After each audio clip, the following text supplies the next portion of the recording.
마태복음 17장 14절로 20절 말씀 우리 한 목소리로 함께 읽도록 하겠습니다. 시작. 그들이 무리에게 이르매 한 사람이 예수께 와서 꿇어 엎드려 이르되 주여 내 아들을 불쌍히 여기소서. 그가 간질로 심히 고생하여 자주 불에도 넘어지며 물에도 넘어지는지라. 내가 주의 제자들에게 데리고 왔으나 능히 고치지 못하더이다. 예수께서 대답하여 이르시되 믿음이 없고 패역한 세대여, 내가 얼마나 너희와 함께 있으며 얼마나 너희에게 참으리요. 그를 이리로 데려오라 하시니라. 이에 예수께서 꾸짖으시니 귀신이 나가고 아이가 그때부터 나으니라. 이때에 제자들이 조용히 예수께 나아와 이르되 우리는 어찌하여 쫓아내지 못하였나이까. 이르시되 너희 믿음이 작은 까닭이니라.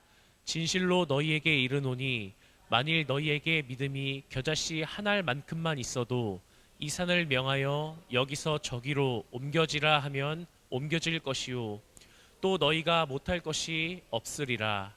아멘. 아멘. 할렐루야. 오늘 이 예배 나오신 여러분들 환영하고 축복합니다. 하나님의 놀라우신 은혜가 가득하기를 간절히 소망합니다. 자, 오늘 말씀은 소위 우리가 변화산 사건이라고 부르는 그 사건이 있었던 그날 산 아래 남겨져 있던 제자들에게 있었던 일이죠. 9명이 남아 있었는데, 그런데 어떤 한 사람이, 다급한 사정을 가진 사람이 이들에게 찾아왔습니다. 그는 간질로 고통받는 자신의 아들을 고쳐달라고 그렇게 애원했죠. 제자들은 얼마 전에도 그들이 나가서 기도하고 말씀 선포하면 이런 일들이 종종 일어났기 때문에 당연히 할 수 있을 줄 알고 해주겠노라 했지만 뭐예요? 그런 역사가 일어나지 않았습니다. 그런데 그 사람들 주변으로 또 많은 무리들이 몰려들기 시작했고, 점점 사람들은 집중하고 있었고 제자들은 계속해서 실패를 반복하고 있었습니다. 그 자리가 어떠했을까요? 아수라장이었을 것 같습니다. 그때 마침 누가 오셨어요? 예수님께서 그 자리에 오신 거죠. 그러자 그 아이의 아버지가 달려와서 애원합니다. 내 아들 좀 고쳐달라고. 그러면서 고쳐달라고만 얘기한 게 아니라 뭐도 이야기했을까요? 당신의 제자들에게 부탁했더니 이들은 못하더이다, 할 수 없더이다, 이렇게 이야기합니다. 예수님 그때 거기 있는 모든 사람들에게 뭐라고 말씀하냐면요, 17절 말씀 좀 읽어볼게요. 17절입니다. 시작. 예수께서 대답하여 이르시되 믿음이 없고 패역한 세대여, 내가 얼마나 너희와 함께 있으며 얼마나 너희에게 참으리요. 그를 이리로 데려오라 하시니라. 자, 예수께서 대답하여 이르시되 뭐라고요? 믿음이 없고 패역한 세대요. 믿음이 없고 패역한 세대요. 내가 언제까지 너희와 함께 있어야겠느냐, 내가 언제까지 너희에게 참아야 되겠느냐라고 말씀하셨습니다. 여러분들, 예수님 지금 제자들과 사람들에게 한탄하고 계십니다. 왜 한탄하고 계실까요? 뭐가 없기에? 믿음이 없기에. 왜 아직 믿음이 없느냐? 왜 이렇게 말씀하십니까? 이제 곧 예수님께서 뭐 하셔야 돼요? 십자가를 지셔야 돼요. 이제 사람들을 떠나가셔야 돼요. 그런데 아직 뭐가 없다라는 거예요? 믿음이 왜 없느냐라고 말씀하시는 거예요. 자, 여기에서 믿음이 없고 패역하다라는 말씀은 다른 성경에 보면 뭐라고 되어 있냐면, 믿음이 없는 건 똑같은데요, 패역하다라는 걸요, 삐뚤어진 믿음을 가진 자여라는 뜻을 갖고 있습니다. 삐뚤어진 믿음이래요. 믿음을 갖고 있긴 갖고 있는데 믿음이 어땠다고요? 삐뚤어진 믿음을 가지고 있다는 거예요. 여러분들, 삐뚤어진 믿음은 아무 쓸모가 없는 거죠. 그렇게 사람들을 향해서 한탄하고 계신 겁니다. 너희들, 내가 함께한 시간이 얼마냐? 내가 너희들이 가르쳐주고 보여준 것이 얼마나 많느냐? 그런데 아직도 믿음도 없고 왜 삐뚤어진 믿음들을 가지고 있느냐라고 한탄하고 계신 겁니다. 그렇게 제자들에게 말씀하시고 아이를 데려오라 하시고 귀신을 내쫓으셨습니다. 아이들을 고쳐주셨습니다. 자, 여기서부터 이제 중요합니다. 중요한 포인트가 나옵니다. 뭐냐면, 이 상황에서 제자들을 한번 눈여겨보십시오. 오늘 우리가 그 제자인들 것 같습니다. 여러분들, 지금 자신들이 그것을 해결하지 못해서 곤란한 상황을 겪고 있었잖아요. 그런데 예수님께서 지금 오셔가지고 그 상황을 한 번에 역전시켜 주셨잖아요. 근데 예수님께 그에 대한 어떤 말도 하지 않아요. 우리 같았으면 뭐라 그랬을까요? 아이고 예수님 정말 감사합니다. 예수님 아니었으면 큰일 날 뻔했습니다. 최소한 인간적인 도리로 이렇게라도 얘기해야죠. 근데 오늘 성경에 그런 이야기가 담겨 있어요, 없어요? 없어요. 이렇게 우리는 은혜를 모르는 사람들인 것 같아요. 또 뭐라고 얘기합니까? 예수님께서 믿음이 없고 패역한 세대여라고 말씀하셨잖아요. 근데 이에 대해서도 뭐라고 해요? 안 해요? 안 해요. 믿음이 없고 패역하다고? 아니 예수님, 우리가 믿음이 없습니까? 우리가 삐뚤어졌습니까? 아니면 예수님, 우리는 왜 믿음이 없을까요? 아니 이런 물음이라도 좀 예수님께 드려야 하는 거 아니겠습니까? 어떻게 하면 믿음이 생기겠습니까? 좀 갈급한 마음이 있다면 여러분 그런 질문을 예수님께 드려야 하는 게 당연한 건데 제자들은 그런데 질문하지 않아요. 제자들이 뭐에게 질문해요? 뭐라고 질문해요? 19절 봅시다. 19절 말씀 읽겠습니다. 시작. 이때 제자들이 조용히 예수께 나와 이르되 우리는 어찌하여 쫓아내지 못하였나이까? 어찌하여 우리는 뭐 했다고요? 쫓아내지 못했습니까? 거기에만 지금 포커스가 맞춰 있는 거예요. 제자들은 왜 우리는 믿음이 없는지, 왜 우리는 삐뚤어졌는지 뭐 이런 거는 전혀 관심이 없고 왜 우리는 못했습니까에만 집중하고 있다라는 거예요. 아마 자기들도 3년 정도 예수님 따라다녔으니 예전에도 가끔 그런 우리가 나가서 말씀을 전할 때 이런 일들이 일어났으니 서담께 3년이면 풍어를 읊는다고 우리도 좀 하지 않겠어? 우리도 좀 믿음이 있지 않겠어? 그런 생각을 좀 가지고 있었던 것 같아요. 이번 일로 인해서 내가 예수님한테 좀 멋지게 좀 잘 보여야지 이런 마음을 가지고 있는지도 모르겠습니다. 하지만 제자들은요 예수님을 완전히 오해하고 있는 거예요. 여러분들 예수님과 긴 시간, 이 사람들 3년이나 함께 다녔잖아요. 그 오랜 시간을 함께 다닌다고 예수의 제자가 되는 게 아니다라는 거예요. 아니라는 거예요. 예수님과 함께 다닌다고 믿음이 그냥 자동적으로 생기는 것이 아니다라는 말씀이에요. 여러분들 우리 먼저 예수님을 향한 믿음이 있어야 돼. 그 믿음이 삐뚤어지지 않아야 돼. 주님을 향한 마음이 삐뚤어지지 않아야 한다는 거예요.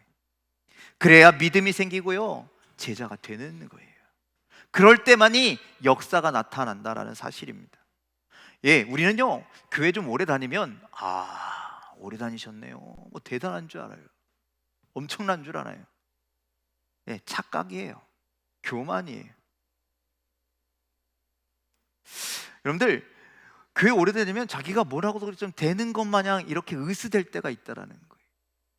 예전에 어떤 일이 있었냐면 저 우리 옥상에 그 간판 했잖아요. 간판을 해서 탁 켰더니 저는 너무 좋은데 우리 여기 요 앞에 몇 동이죠? 103동 우리 강일랑 장로님 그 밤에 불 켜면 집이 화나시다면서요? 네 그렇게 된 거예요. 죄송하죠. 그런데 몰랐어요. 그 정도인지. 거실에 불을 안 켜도 된다라는 소문도 있어요. 그런데 어떤 할아버지가 찾아오셨어요. 할아버지가 찾아오셨는데 담임 목사님 계세요? 저한테 물어봐요. 그래서 제가 담임 목사입니다. 그랬더니 자기는 서울 어떤 교회의 장로입니다 라고 하면서 그때부터 저를 아래로 쳐다봐요. 제가 젊으니까 부목사인 줄 하고 전도사인 줄 알았나 봐요 처음에는. 근데 자기가 좀 나이가 높다고 좀 아래로 쳐다보기 시작했어요. 대단한 사람이냐. 그래서 내가 뭐 거기를 어떻게 했고 부터 시작해서 막 얘기하다가 마지막에 뭔지 알아요? 저 불 때문에 잠을 못 자겠대. 그냥 그 얘기하면 되는데 자기 신앙에 대해서 막 자랑하는 거예요. 그래서 네 알겠습니다. 우리 타이머 잘 맞춰놓고 9시쯤 되면 끌게요. 그렇게 해서 돌려보냈죠. 여러분들 교회 오래 다녔다고 교회에서 내가 좀 뭐 좀 했다고 내가 교회에서 뭐 장로라고 권사라고 믿음 좋아요? 좋다라고 생각하지 마십시오. 그래서 좋아지는 믿음이 아니라는 거예요. 그래서 좋아지는 믿음이 아니라는 거예요. 죄송하지만 신앙생활 몇 년 몇 대째 신앙의 가문이고 성경 통독을 1년에 몇 번 하고 예배는 싹 안 빠지고 이래도 믿음이 없으면 아무것도 아니라는 거예요. 하나님을 향한 마음이 삐뚤어져 있다면 아무것도 아니라는 거예요. 그런 자들에게 예수님 오늘 그렇게 또 똑같이 말씀하시는 거예요. 뭐라고요? 믿음이 없고 삐뚤어진 세대라고. 자신들이 마땅히 왜 믿음이 없는지, 왜 삐뚤어진 세대인지 묻지 않는 그 제자들, 문제가 있는 거예요. 예수님 그렇게 분명 말씀하셨는데요. 그럼 내가 문제가 있는 거 아니야? 이렇게 생각해야 되는데, 그런데 그렇게 묻지를 않으니까 예수님이 그냥 얘기하시는 거예요. 그게 20절 말씀이에요. 20절 말씀 함께 읽겠습니다. 시작. 이르시되 너희 믿음이 작은 까닭이니라. 진실로 너희에게 이르노니 만일 너희에게 믿음이 겨자씨 한 알만큼만 있어도 이 산을 명하여 여기서 저기로 옮겨지라 하면 옮겨질 것이요. 자, 이게 오늘 말씀의 핵심입니다. 핵심입니다. 만일 너희에게 믿음이 겨자씨 한 알만큼만 있어도. 그런데요, 우리는 이 말씀에서 좀 착각하는 게 있어요. 우리 잘못 이해하고 잘못 해석하는 게 있어요. 뭐냐? 여러분들, 예수님의 말씀은 크기는 어떠해도 상관없지만 뭐가 있어야 한다? 믿음이 있어야 한다는 거예요. 믿음이 있어야 한다는 게 포인트라는 거예요. 자, 이 말씀에서, 오늘 마태복음 말씀에서 나오지 않지만 마가복음에 보면 아이의 아버지가 예수님한테 뭐라고 외치는지 알고 계세요? 나의 믿음 없음을 용서해 달라고 그렇게 얘기하죠. 그 아이의 아버지는요, 예수님 말씀을 통해서 내가 믿음이 없었구나를 깨닫고 믿음 없음을 용서해 달라고, 나 믿음 있게 해달라고 라고 그렇게 말씀하시는 거예요. 예. 이 아버지는요, 내가 믿음을 갖기 위해서 하나님이 고쳐주시면 나 믿음 충분히 있을 것 같습니다, 이런 뉘앙스로 이야기하는 거예요. 그렇게 애원하는 거죠. 이때 제자들은 뭐라고 대답해야 될까요? 그 아버지는 그렇게 마가복음에서 이야기했는데 제자들은 뭐라고 대답해야 될까요? 자, 오늘 21절 말씀 좀 보실래요? 21절 보셨어요? 21절에 뭐라고 되어 있어요? 없음. 21절 없대요. 저는 이게 참 오묘하다는 생각이 들어요. 그냥 기록된 게 없어서가 아니라 저는 제자들이 한 말이 없음이라고 저는 그렇게 느꼈어요. 뭐가 없습니까? 제자들에게 믿음을 가져야겠다라는 마음이 없다고요. 믿음을 향한 열정이 없다고요. 주님을 향한 간절한 마음이 없다고요. 똑바른 믿음, 똑바른 마음들이 없다고요. 지금 제자들은요, 마음이 다 어떻게 돼 있어요? 삐딱해요. 예수님이 가시고자 하는 길을 동행할 만한 마음들이 없어요. 그런 믿음들이 없어요. 이 사람들은 뭐 때문에 예수를 쫓고 있어요? 한 자리를 차지하려고. 그 삐뚤어진 마음들을 가지고 있었다라는 거예요. 혹 아니면 이런 거예요. 내가 예수님을 이렇게 오래 한 3년 따라다녔는데 설마 나에게 믿음이 없겠어? 라고 하는 생각일 수도 있어요. 아니면 예수님이 겨자씨만한 믿음이라 했으니, 여러분들 겨자씨 보셨어요? 보셨죠? 예, 보셨죠? 못 보셨으면 제 방 오시고 내가 보여드릴게. 그 좁쌀보다 작은 겨자씨, 솔직히 내가 믿음은 그거보단 크겠지라고 하는 생각이 있지 않았을까요? 여러분들은 어떠세요? 그런 생각이십니까? 그래서 예수님 말씀에 없음, 아무 말도 하지 않은 것이 아닐까. 우리는 이 겨자씨 한 알만한 믿음이란 말 때문에 항상 우리 믿음의 크기에 대한 이야기를 합니다. 큰 믿음, 작은 믿음. 물론 성경이 다른 데에서요, 큰 믿음에 대한 이야기, 작은 믿음에 대한 이야기 하고 있습니다. 그런데 중요한 것은 여러분들 믿음의 크기가 크냐 작은 것이냐 중요한 것이 아니라 뭐라고요? 믿음이 있느냐 없느냐가 더 중요하다라는 거예요. 우리는 겨자씨만한 믿음에 만족 못 하시죠? 여러분들 아주 그거보다는 좀 내 믿음은 큰 것 같은데요, 큰 믿음을 갖고 싶은데요, 그런 욕심이 갖고 있으신 건 아니십니까? 그래서 우리는 뭔 대단한 큰 믿음이 있어야 된다고 그렇게 생각하죠. 그런데 예수님은 이 작은 겨자씨 한 알만한 믿음만 있어도 엄청난 결과가 나타난다라고 말씀하시는 거예요. 눈앞에 있는 산더러 여기서 저기로 옮겨져라 말하면 그대로 될 것이다 라고 말씀하는 거예요. 못할 일이 없을 것이다 라고 말씀하시는 거예요. 어떤 믿음을 가지면, 겨자씨만한 믿음이 아니라 믿음이 있으면 그렇게 되는 거라는 거예요. 그런데 우리는 겨자씨만한 믿음이 나에게 있나? 없나? 혹시 이런 생각하고 계시진 않으십니까? 내가 지금 저 도덕산 보고 저 철산동에서 저기 어디로 가 하면 옮겨질까요? 안 옮겨질까요? 안 옮겨질 것 같으니까 나는 겨자씨만한 믿음이 없나? 혹시 그런 생각을 갖고 계신 건 아니십니까? 예수님은요, 겨자씨 뭐 이게 아니라 너희에게 지금 믿음이 있느냐, 바른 믿음이 있느냐, 그것을 이야기하고 싶은 거예요. 왜 똑바로 안 믿어? 왜 똑바로 나를 따라오지 않아? 왜 나의 참된 제자가 되지 않아? 라고 제자들에게 말씀하시는 거예요. 우리 모두에게, 제자들에게 가져야 할 것들, 기본 중에 기본적으로 가져야 할 것은 바른 믿음이 우리에게 있어야 한다. 그 크기에 상관없이 우리는 믿음이 있어야 한다라고 주님 우리에게 말씀하고 계십니다. 예수님은 우리가 믿음 갖기를 원하세요. 그래서 믿음으로 모든 것을 할 수 있는 그러한 존재가 되길 원하세요.